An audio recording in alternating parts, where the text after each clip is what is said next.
우리는 창세기를 읽어가다 얘기 흐름을 딱 끊는 느낌, 갑자기 족보가 나오고 누구가 누구를 낳고 얼마를 살았더라, 이 이야기에 계보가 나올 때 왜 이런 걸 적었을까라는 생각이 듭니다.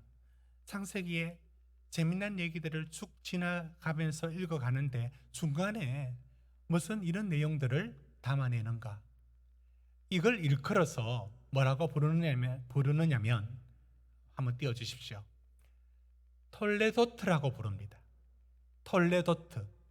이것은 계보 또는 세계, 대략, 역사, 족보, 다양한 이름으로 번역되는 오늘 읽었던 본문 같은 누가 누구를 낳고 얼마를 살았고 죽었더라.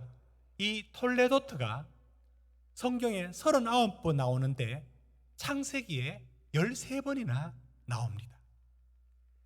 이 톨레도트가 어떤 기능을 하느냐면 가만히 읽어보면 여러분 창세기 2장 4절 한번 보십시오.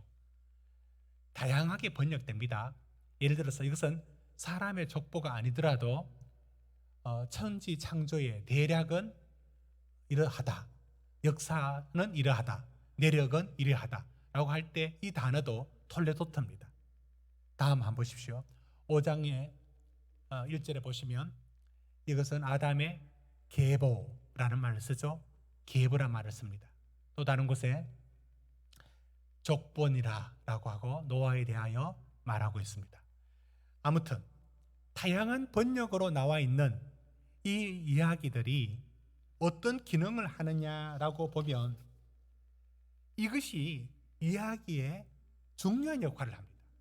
아담의 얘기가 끝날 때 그 족보가 나오고 또는 가인의 얘기가 끝날 때 그 얘기가 나옴으로써 창세기의 이야기의 흐름에서 짜임새를 만들어줍니다. 여기까지 또 저기까지 이야기의 단락을 구분짓는 그런 문학적인 기능도 하는데 이건 그저 참조사항이지만 중요한 게 있습니다. 그게 무엇이냐면 가장 중요한 것은 그 구조를 여러분 오늘 읽었던 5장 말씀 다시 한번 보십시오.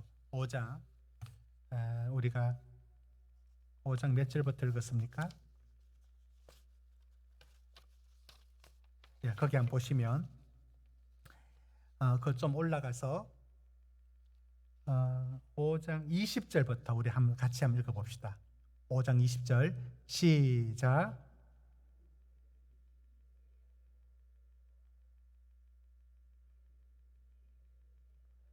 자, 여기까지. 지금 누가 누구를 낳고 얼마를 살고 죽었더라. 이게 이제 전형적인 이 계보, 족보를 말하는 패턴입니다. 이 패턴이 어떤 얘기를 해주고 있느냐면 누가 얼마를 살고, 여러분 살고, 이게 바로 창세기에서 약속해 주셨던 번성하여 하나님의 백성이 수가 많아지는 이 복의 과정, 하늘의 별처럼 바다의 모래알처럼이라는 그 숫자가 증가하는, 번성하는 생명을 보여줍니다. 더불어서 죽었더라, 죽었더라, 죽었더라. 가장 오래 산 무두셀라에 대해서도 여러분 마찬가지입니다. 창세기 5장 26절을 한번 보십시오. 26절 우리 같이 읽습니다. 시작. 그 다음에 그는 이처럼 죽었더라. 가장 오래 산 무두셀라가 969세를 살았는데 거의 1000년을 살았대요. 그런데 중요한 것은 죽었더라. 결국 죄로 인하여 인간이 유한하게 되었고 죽음이 찾아왔다. 죽는다, 살았다, 나았다, 번성한다. 하나님의 약속이 이루어진다. 그러나 죄 지은 인간은 언젠가 반드시 죽는다. 969년, 1000년 가까이 살아도 죽는다 라는 말씀으로 이 약속을, 하나님의 약속이 이어지고 있음을 보여줍니다. 그런데 이런 것만 있는 것이 아니라 이 톨레도트는 어떤 기능을 갖고 있느냐면 오늘 아담과 가인을 잠시 비교를 할 텐데요. 여러분 앞에 있는 가인의 족보를 잠시 한번 볼 필요가 있습니다. 가인의 족보 여러분 4장의 말씀을 한번 펼쳐보실까요? 4장 16절부터 한번 보십시오. 자, 여기서 쭉 나오는데 몇 가지 비교를 해보려고 합니다. 에녹의 앞서 있었던 5장의 그 아담의 족보 안에서는 살고 죽었더라 이게 있는데 여러분 4장 16절부터 보십시오. 그게 없어요. 그러니까 톨레도트란 말도 사용하지 않고 그저 이제 가인이 낳은 사람은 이러하다라고 말을 굳이 톨레도트를 써도 될 텐데 안 씁니다. 그리고 이런 약간의 차별을 두면서 살고 죽었더라 얘기가 없습니다. 자, 비교하자는 겁니다. 똑같은 이름도 어떻게 사용되느냐? 여러분 가인의 족보 중에 에녹이 나옵니다. 그렇죠? 18절 한번 보십시오. 에녹 17절 18절 두 절 같이 읽읍시다. 4장입니다. 4장 17절 18절 시작. 그가 임신하여 에녹을 낳은지라 그의 이름이 에녹의 무드사이는 라멕을 낳았더라. 자, 여기서 에녹이 나오죠. 이 가인에게서 등장한 에녹은 앞에 성의 이름도 있는데 그 뜻을 스스로 성을 지키는 자, 내가 성을 지킨다, 하나님하고 상관없이 내가 내 인생을 지킨다, 내가 성을 쌓는다. 그래서 성 이름도 에녹이라 지었습니다. 그에 비해서 오늘 읽었던 등장하는 5장에 등장하는 에녹 보십시오. 그 에녹은 그의 삶이 너무나 정반대로 하나님과 동행했다는 것으로 4장의 에녹 동명이인 같은데 동명이인이죠. 그런데 다른 삶을 보였습니다. 스스로 내가 내 성을 쌓겠다 라는 에녹과 5장의 에녹은 하나님과 나 더불어 살겠다 라는 것으로 대조가 되죠. 이렇게 두 계보가 조금씩 달라지는데 그것뿐만 아니라 이 비교 속에 우리가 무엇을 볼 수 있느냐면 가인의 족보 속에서는 무엇이 강조되는가 한번 보십시오. 그들은 여러분 20절 보십시오. 20절 같이 읽읍시다. 시작. 아벨을 낳았으니 그의 21절 시작. 그의 아우의 이름은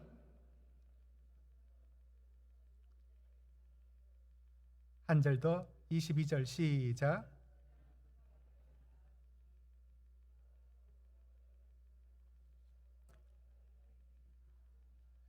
지금 앞서 5장에 읽었던 그 족보 안에서는 낳고 살고 죽었더라. 이게 이제 전형적인 패턴인데 4장에서는 뭐가 자꾸 강조점이 달라져요. 이런 업적을 낳겠더라. 목축업에 음악계에 이런 이름을 날렸더라. 무기와 철을 쓰는 곳에 이런 것에 조상이 되었더라 라고 하는 한 개인의 업적이 강조되는가 하면 여러분 4장에 가서 여러분 라멕을 한번 보십시오. 라멕을 보면 그가 하는 말이 다 자기를 앞세우는 말을 하고 있음을 봅니다. 거기에서 한번 보시면 4장 23절 한번 보십시오. 라멕의 소리. 내 목소리를 들으라. 내 말을 들으라. 여러분 23절 보셨습니까? 이게 라멕의 소리입니다. 그러니까 가인의 족속에는 내 업적과 내가 이만큼 했다는 것이 강조되고 라멕의 목소리에서 나는 것처럼 내 말을 들으라. 내 목소리를 들으라. 이런 식의 자신이 강조됩니다. 자, 이제 우리가 다루고자 하는 사람이 누구냐면 에녹입니다. 에녹. 사장의 동명이인인 에녹과 전혀 다른 삶을 삽니다. 우리가 오늘 주목하는 이 에녹의 삶을 왜 주목할 수밖에 없느냐면 주목하도록 말합니다. 그것은 에녹에 대해서 길게 무슨 스토리가 있느냐면 없어요. 낳고 하나님과 동행하여 살고 몇 세를 살고 죽었더라. 큰 얘기가 없다고요. 그런데 에녹의 얘기가 왜 우리에게 주목되느냐면 한 사람을 쭉 누가 어떻게 살고 죽었더라라고 하기에 에녹은 이 패턴대로 적을 수가 없게 되었어요. 왜? 안 죽었어요. 여기부터 문제입니다. 안 죽었어요. 죽음을 보지 않고 하나님이 데려갔다는 표현이 있거든요. 그러니까 이 패턴으로 적을 수가 없어요. 그것뿐만 아니라 이분의 삶을 다른 사람과 대조해서 너무나 도드라지게 특별한 삶이 있는 거예요. 그 단어를 2번이나 사용합니다. 그가 하나님과 300년을 동행하니라. 하나님과 동행하였더라.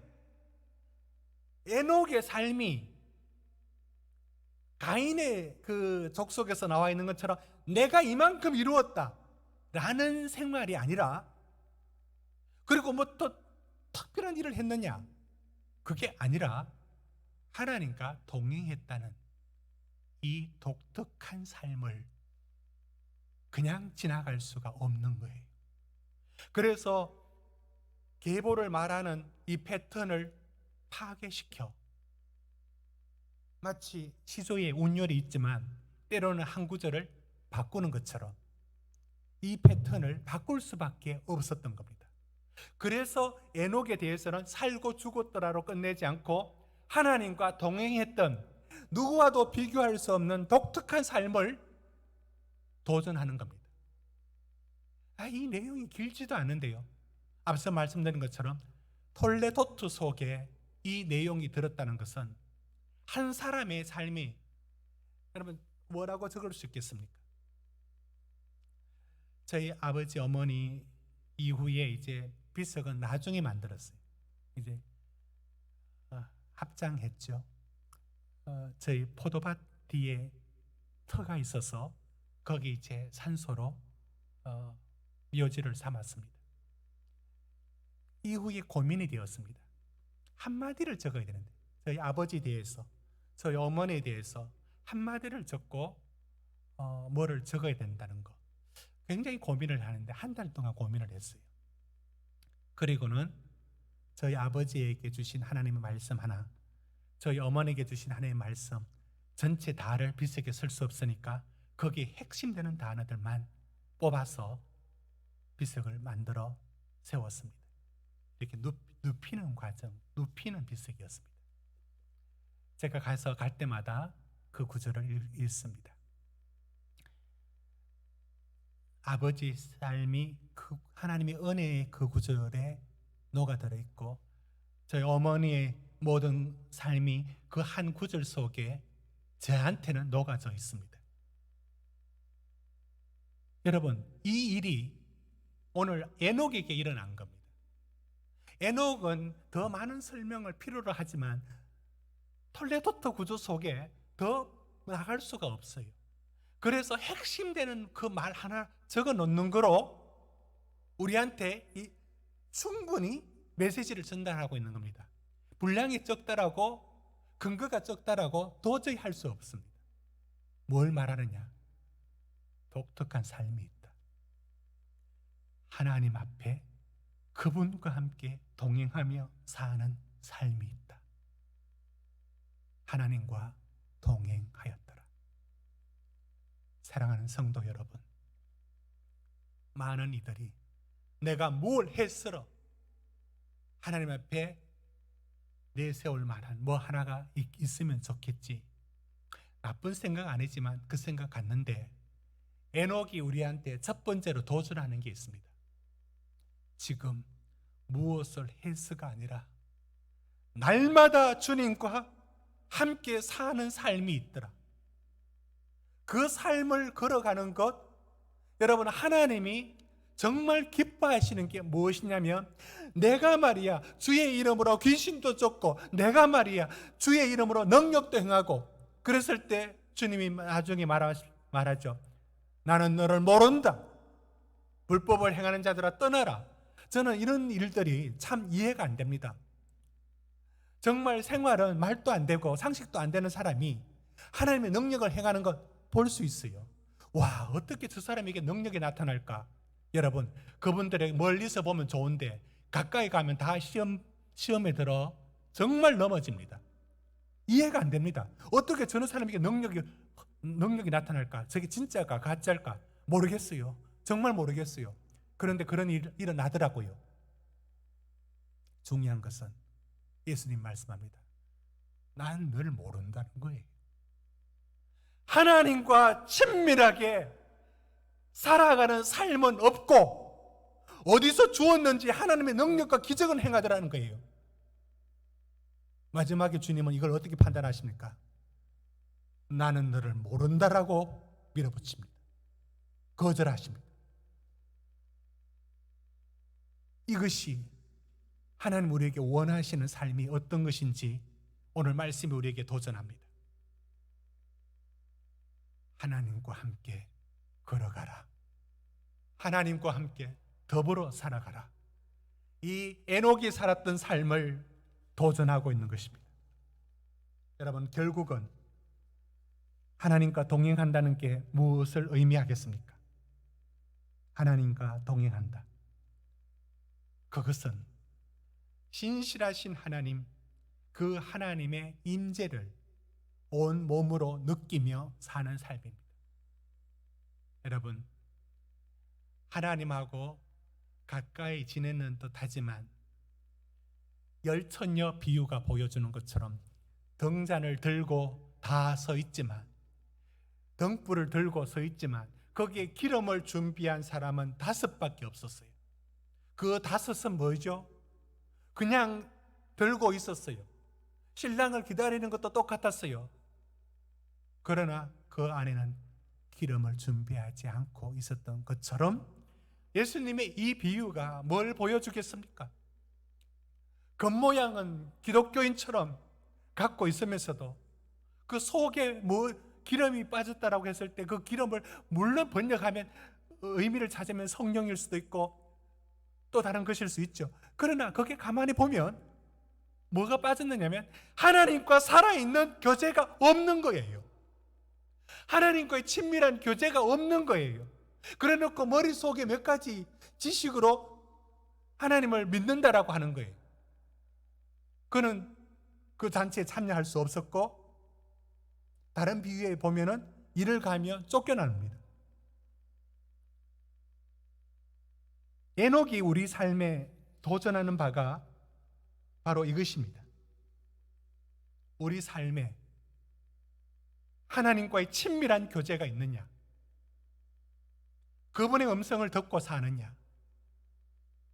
오늘 에녹은 기록된 말씀이 없었으니까 이런 방식은 아니겠지만, 이걸 오늘 하나님과 함께 걷는다는 것은 하나님의 말씀이 그게 내 위로가 되고, 하나님의 말씀이 내 능력이 되고, 하나님의 말씀이 내 소망이 되어서 그걸 붙들고 사는 삶이, 그게 하나님과 동행하는 길이고, 눈에 보이는 대로 사는 것이 아니라 믿음으로 말씀 붙들고 사는 것, 이게 하나님과의 동행 아니겠습니까? 이걸 시편 1편은 이렇게 표현할 겁니다. 보십시오. 시편 1편 1절 2절 우리 같이 한번 읽어보겠습니다. 시작. 복 있는 악인의 꾀를 따르지 아니하며 죄인의 길에 서지 아니하며 오만한 자의 자들에 앉지 아니하고 오직 여호와의 2절을 한번 더 읽읍시다. 시작. 오직 율법을 즐거워하여. 그 말씀이 언제나 자기를 움직입니다. 우리는 때로는 혈기가 있고 우리는 감정의 기복을 살고 있는 인간입니다. 그것을 완벽하게 할 수는 없겠죠. 됐습니다.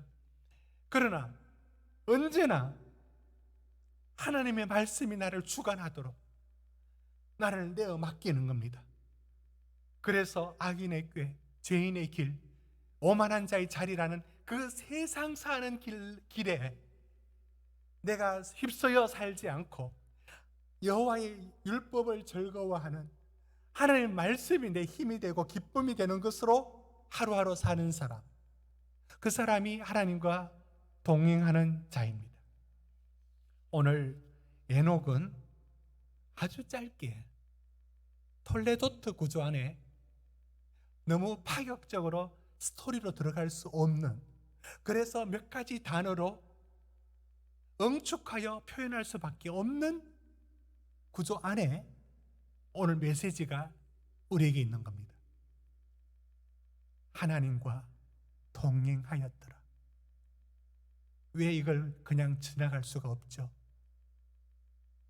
하나님이 정말 기뻐하는 삶이 이것이었습니다. 우리가 무엇을 한다라는 그것이 하나님 앞에 귀한 일일 수 있지만 하나님이 첫 번째 원하는 일은 그분과 친밀한 교제 안에 그의 음성을 듣고 살아가는 것.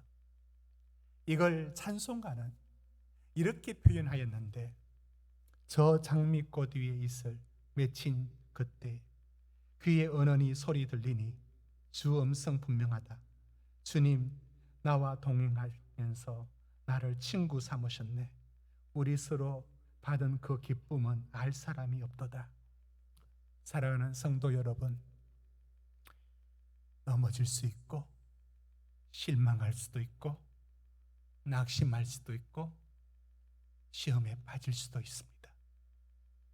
그러나 금방 돌아와서 주님과 교제하고 회개하고 다시 주님 말씀 붙들고 그분의 은혜가 내 안에 밀려와 있고 세상이 줄 수 없는 기쁨을 그분의 임재 속에서 내 영혼이 느끼고 하나님, 이 삶을 하나님의 동행의 삶에서 주어지는 것입니다. 이것은 다른 사람이 알 사람이 없도다 했던 바로 그 찬양처럼 하나님과 동행하는 삶, 오늘 우리가 걸어가야 될 삶입니다. 사랑하는 잠비 가족들이 에녹의 삶이 되기를 축복합니다. 무엇보다 날마다 하나님과 동행하는 그 길이 하나님이 얼마나 기뻐하시는 일인지 우리가 이 짧은 구절 안에서도 충분한 도전이 있기를 주의 이름으로 축원드립니다. 기도하십시다.